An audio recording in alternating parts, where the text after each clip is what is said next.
already talked about the cervical manual distraction. Central PAs you've done. So lower from C3 to C7, you can come in and do your central PAs. Utilize some thumb. You can actually, if it's really tender over those spinous processes, you go to a two-finger technique. Same thing doing your central PAs. One thumb out your unilateral PAs. So we've done those.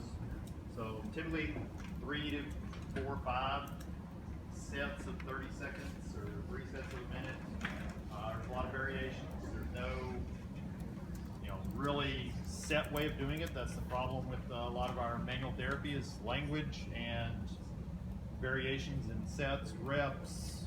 Nobody does it the same. And somebody will do a research study and do 30 seconds, so everybody thinks 30 seconds is the standard, and it's really not.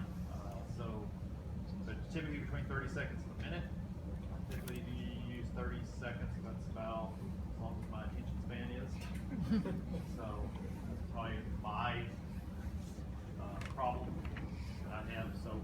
But I'll do typically three sets with some of these patients. And you're doing a glide, you're not opening or closing or doing anything. It's a pure accessory glide. So remember that. So next one is the passive mobilization for headaches. Basically, it's a fancy name for doing central PAs over the upper cervical for headaches.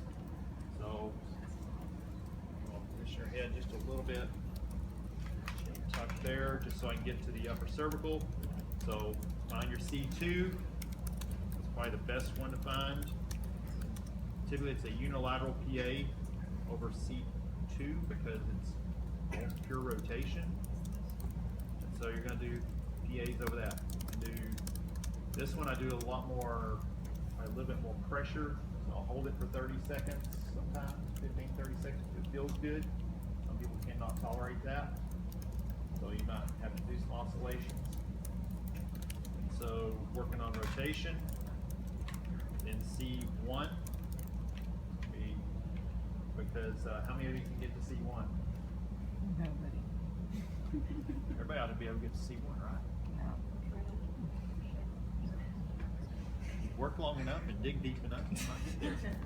But so this one's probably more of a soft tissue technique than you're actually getting to the arch of C1. But remember, cadavers, you're going through that much tissue to get to C1, so it's probably more soft tissue.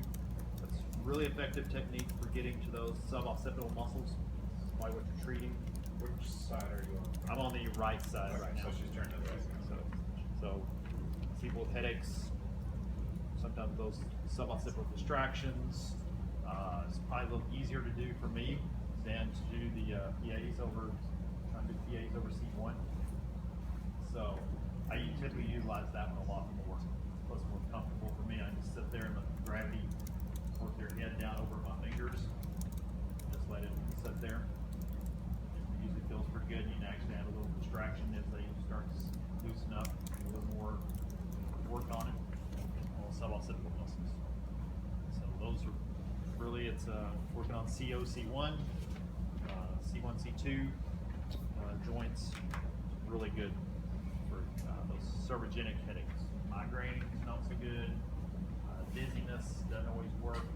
Some people are real sensitive over the greater occipital nerve, so you have to feel that triangle.